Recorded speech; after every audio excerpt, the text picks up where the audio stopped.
అప్పుల బాధలు వెంటాడుతున్నాయా? అయితే 6 JVR వారి జాతిరత్నాలు ధరించండి. నమస్తే, వెల్కమ్ టు మనం టీవీ. పరకామణి చోరీకి సంబంధించి వైఎస్ జగన్మోహన్ రెడ్డి గారు కీలక వ్యాఖ్యలు చేశారు. అసలు పరకామణి చోరీ అనేది చాలా చిన్న కేసు, ఎందుకు ఈ విధంగా రాద్ధాంతం చేస్తున్నా అర్థం కావట్లేదు. ఇందులో మళ్ళీ రాజకీయాన్ని జొప్పించి చైర్మన్ల మీద కుట్ర చేస్తూ ఉన్నారు. వైవి సుబ్బారెడ్డి మీద అప్పట్లో పనిచేసినటువంటి చైర్మన్లు ఎవరైతే ఉన్నారో వాళ్ళని ఇరికించడం కోసం ఈ కేసుని భూతత్వంలో పెట్టి చూపిస్తున్నారు అన్నది ఆయన వర్షన్.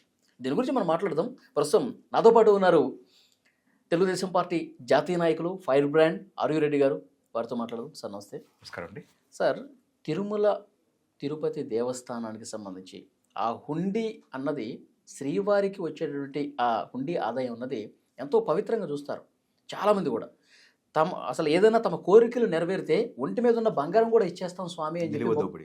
అవును, అది ఉంది. కానీ ఆ హుండీలోంచి జరిగినటువంటి చోరీని కూడా చాలా చిన్న కేసు అని మాట్లాడారు జగన్మోహన్ రెడ్డి గారు. భక్తుల విశ్వాసం దెబ్బతిందని చెప్పి కూటమి నేతలందరూ కూడా మాట్లాడుతున్నారు. 2 రోజుల నుంచి మనం చూస్తూనే ఉన్నాం. సో మీరు ఏ విధంగా చూస్తారు ఈ కేసుని? అంటే జగన్మోహన్ రెడ్డికి హిందూయిజం పట్ల, హిందూ భావాల పట్ల కానీ, అంటే సనాతన ధర్మం పట్ల ఎంతవరకు అతనికి ఒక అవగాహన ఉందో అనేది మన ప్రెస్ మీట్లో క్లియర్గా అర్థమైపోయినది. మీరు అన్నారు, కోటాను కోట్ల భక్తుల మనోభావాలతో ముడిపడినది ఇది మనకు సంబంధించింది.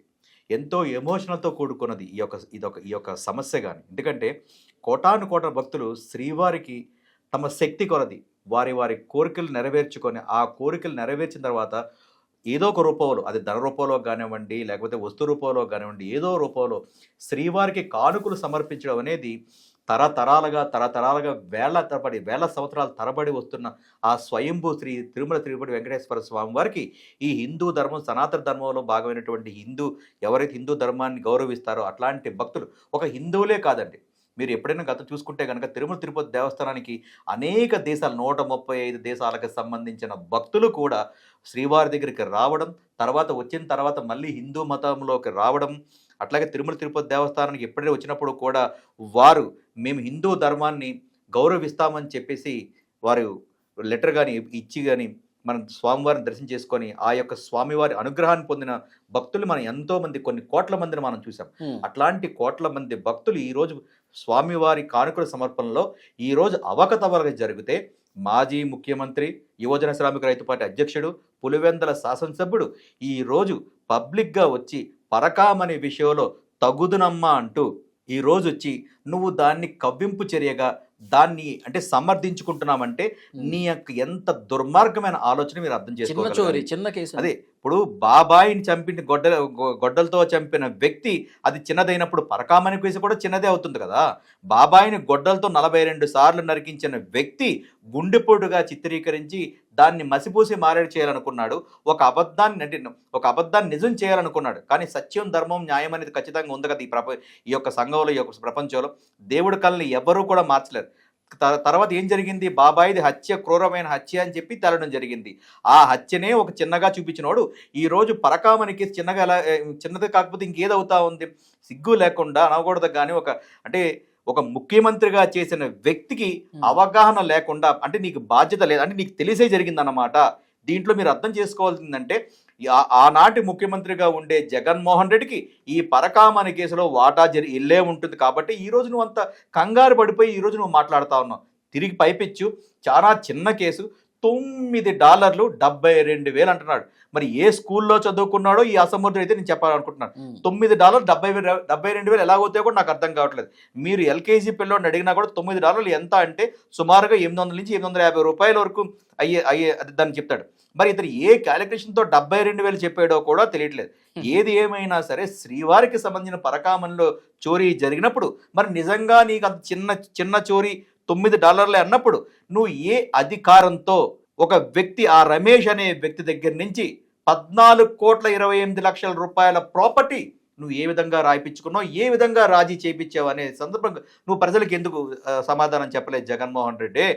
ఈ రోజు దేశ ప్రజల యొక్క ప్రపంచ ప్రజల యొక్క ఆరాధ్య దైవం తిరుపతి వెంకటేశ్వర స్వామి, ఆ స్వామి యొక్క పరకామణిలో దొంగతనం జరిగితే నిష్పాక్షపాతంగా ప్రజాప్రభుత్వం, కూటమి ప్రభుత్వం వెలికి తీసి అన్ని విషయాల్లో ఒక సిట్ని ఏర్పాటు చేసి సాక్షాత్తు ఈ రాష్ట్ర హైకోర్టు కూడా నివేదిక అడిగింది కదండి ఈరోజు. అంటే స్వామివారి యొక్క అనుగ్రహం కానివ్వండి, స్వామివారి మీద ఎంత ప్రేమ ఉంది, ఎంత యొక్క వాళ్ళకి ఉందో కృప ఉందో అనేది మనం హైకోర్టు కూడా అర్థం చేసుకోవాలి. హైకోర్టు స్వచ్ఛందంగా సుమోటోగా తీసుకొని రాష్ట్ర ప్రభుత్వాన్ని కానివ్వండి, సిట్ని కానీ ఆదేశించడం జరిగింది. మాకు సీల్డ్ కవర్లో మాకు నివేదిక సమర్పించండి దీని మీద సంబంధించిందని చెప్పి క్లియర్గా చెప్పడం జరిగింది కదా. అంతే విధంగా, అంతే కృతనిశ్చయంతో, అంతే నిజాయితీగా కూటమి ప్రభుత్వం కూడా ఒక సిట్ అనే సంస్థను ఏర్పాటు చేసి పూర్తిగా తగు విధాల ఆధారాలు సేకరించమని చెప్పి ఆదేశాలు ఇవ్వడం జరిగింది. నిష్పాక్షపాత నిజాయితీపరమైన ఆఫీసర్లు అక్కడ పెడితే మొత్తం అంతా డొంక కలిస్తే మొత్తం తీగ కలిస్తే మొత్తం అంతా డొంకంతా కదిలినట్టుగా ఈరోజు దానికి సంబంధించిన పూర్వపు చైర్మన్లు ఎవరైతే ఉన్నారో వైవి సుబ్బారెడ్డి కానివ్వండి, కరుణాకర్ రెడ్డి కానీ వీళ్ళందరినీ ప్రశ్నిస్తూ ఉంటే ఎంతవరకు బయటకు తెలుతా ఉందండి. మరి ఎందుకు నీకు ఈరోజు గుమ్మడికాయ దొంగండి భుజాలు తడుపుకుంటా ఉన్నావు? నీకు నిజంగా ఈ ఆంధ్ర రాష్ట్ర ప్రజల పట్ల కానీ, ఈ ఆంధ్ర రాష్ట్రం మీద కానీ, ఈ యొక్క హిందూయిజం మీద కానీ, సనాతన ధర్మం మీద కానీ నీకు గౌరవం ఉంటే కనుక నువ్వు ప్రభుత్వానికి సహకరించాలా లేదా? అవును, పరాకామని తప్పు జరిగింది, ప్రభుత్వానికి మేము పూర్తిగా సహకరిస్తా ఉన్నాము. నేను ఒక శాసనసభ్యుడిగా ఈ ఆంధ్ర రాష్ట్ర ప్రజల కట్టిన శిస్తులతో నేను జీతాలు అనుభవించుకుంటున్నాను కాబట్టి, ఆ ఆంధ్ర రాష్ట్రం నాకు నన్ను అవకాశం ఇచ్చారు కాబట్టి, ఒక తూరి నాకు ముఖ్యమంత్రిగా నాకు అవకాశం ఇచ్చారు కాబట్టి, ఇప్పుడు నేను ఒక శాసనసభ్యుడిగా నాకు బాధ్యత ఉంది కాబట్టి నేను రాష్ట్ర ప్రభుత్వానికి పూర్తిగా సహకరిస్తాను, నేను సిట్కి పూర్తిగా సహకరిస్తాను. నేను జరిగినది ఏదైతే ఉందో దాన్ని పూర్తిగా మీరు వెలికి తీయండి. శ్రీవారి యొక్క సంబంధించిన ఆస్తులు కానివ్వండి, శ్రీవారికి సంబంధించిన కానుకలు ఏమైనా ఉంటే కనుక వారు ఎలాంటి వాళ్ళైనా సరే కఠినంగా చట్టపరంగా చర్యలు తీసుకోమని నువ్వు ఎందుకు చెప్పకుండా ఈ రోజు జరిగిన ఒక దుర్మార్గమైన కార్యక్రమాన్ని నువ్వు చిన్న కార్యక్రమంగా, చిన్న చోరీగా ఎందుకు చూపిస్తా ఉన్నావో ఈ రాష్ట్ర ప్రజలు చెప్పాల్సిన బాధ్యత జగన్మోహన్ రెడ్డి. ముఖ్యమైన పాయింట్, పరకామణి చోరీ కేసు చిన్న కేసు అని చెప్పి తీసిపడేయటం కావచ్చు. ఆ గతంలో తిరుమల లడ్డూని కల్తీ చేసేసారు, అసలు నెయ్యే వాడలేదు, రసాయనాలు కలిపినటువంటి ఆ వస్తువును వాడారని చెప్పి కూడా పెద్ద ఎత్తున చర్చ వచ్చింది. అంటే శ్రీ వెంకటేశ్వర స్వామి మీద కనీసం భక్తి నమ్మకం ఏమీ లేకపోవడం వల్లే ఇలాంటివి జరిగినాయి అని చెప్పి భావించాల్సిన పరిస్థితి ఉందా? ఇప్పుడు మీరు గమనిస్తే కనుక గత 5 సంవత్సరాల్లో హిందుతత్వం మీద కానివ్వండి, సనాతన ధర్మం మీద కానివ్వండి, దేవాలయాలు కానివ్వండి, 2019 నుంచి 2024 వరకు ఈ యొక్క మహానుభావుడు ముఖ్యమంత్రిగా ప్రమాణ స్వీకారం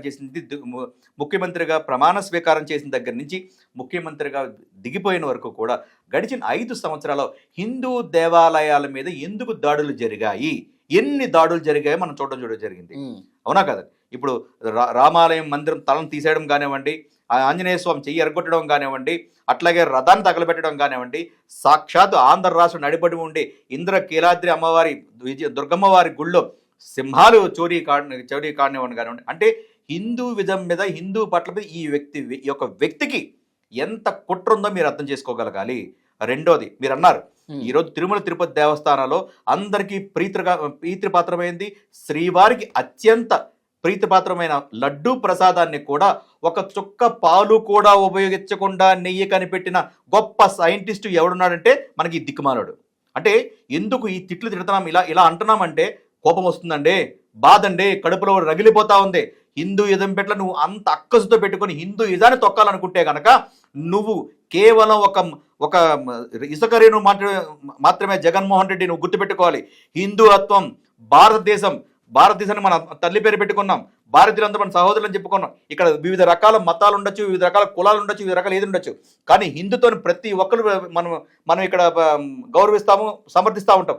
ఏ మతం వచ్చినా సరే, ఏ ప్రాంతానికి వచ్చినా సరే, ఏ వ్యక్తికి ఏ మతం వచ్చినా సరే అందరం కలిసికట్టుగా మనం ఇక్కడ పండుగలు జరుపుకుంటాం. అది క్రిస్మస్ అయినా కానివ్వండి, రంజాన్ అయినా కానివ్వండి, సంక్రాంతి అయినా కానీ కలిసికట్టుగా ఇక్కడ అంత సెక్యులరిజంగా మనం ఇంత కలిసికట్టుగా మనం చేసుకుంటా ఉంటే నీ దుర్మార్గ రాజకీయాల వల్ల నీ మతాన్ని ప్రచారం చేసుకోవడం. గతంలో కూడా చూస్తే కనుక ఇతను 5 సంవత్సరాలు ముఖ్యమంత్రిగా ఉన్నప్పుడు సాక్షాత్ తిరుమల తిరుపతి దేవస్థానం కొండపైనే అన్యమత మతాల ప్రచారం ఎంత దారుణంగా కూడా చేశారో కూడా చూసాం. గతంలో కూడా సోషల్ మీడియాలో కూడా చూస్తే శ్రీవారికి పెట్టే తిరునామాన్ని కూడా ఒక సిలువ ఆకారంలో పెట్టించిన దుర్మార్గుడు ఈ వ్యక్తి కాదా? కాబట్టి ఒక నెయ్యని అంటే శ్రీవారి పట్ల ఎంత అవహేళనగా ప్రవర్తించిన దుర్మార్గమైన వ్యక్తి. అంటే మన రాష్ట్రం విడిపోయిన కానివ్వండి, ఉమ్మడి ఆంధ్రప్రదేశ్లో ఉన్నప్పుడు కూడా గత పాలకులు ఎవరూ చేయలేనంత విధంగా ఈ దుర్మార్గమైన పాలన చేసి శ్రీవారిని ఇంత అవమానం చేశారంటే ఈ రోజు మిమ్మల్ని మేము అనాల్సిన పని లేదు. ఆ శ్రీవారే మిమ్మల్ని చూసుకుంటారు. శ్రీవారిని మీరు క్షమించడానికి ఘోరం మీద ఖచ్చితంగా చేశారు. మేము ఆ దేవుడికే వదిలేస్తా ఉన్న ఈ సైకో విషయాన్ని. కాబట్టి శ్రీవారికి పెట్టే నైవేద్యంలో కల్తీ నెయ్యి చేయడం కానివ్వండి, పరకామణి విషయంలో ఈరోజు దొంగే దొరికిపోయినాడు. దానికి ఈరోజు ప్రత్యేకించి తాడేపల్లి ప్యాలెస్కి వచ్చి, అంటే కర్ణాటక ప్యాలెస్ వదిలి బెంగళూరు ప్యాలెస్ వదిలి తాడేపల్లి ప్యాలెస్లో 4 గోళ్ళు పెట్టుకొని గ్రీన్ మ్యాట్లు వేసుకొని ఈ రోజు నువ్వు ప్రెస్ మీట్ పెట్టావంటే దొంగ నువ్వే అని సంగతి క్లియర్గా అర్థమైపోయింది. ఇంకా నిజాలు పూర్తిగా తీరుతాం. జగన్మోహన్ రెడ్డి శ్రీవారికి సంబంధించిన ఆస్తుల విషయంలో కానీ, మీ యొక్క ఎవరైతే మీ వెనకాతలు ఉండి మీరు ముందుండి నడిపించిన వ్యక్తులందరినీ కూడా శ్రీవారి పాదాల దగ్గర విడిచేస్తాము. చట్టపరంగా వాళ్ళ దగ్గర శిక్ష తీసుకునే కార్యక్రమం ఈ యొక్క కూటమి ప్రభుత్వం చేస్తాను మీ ద్వారా తెలియజేస్తా ఉన్నాం. Thank you very much sir. Thank you so much.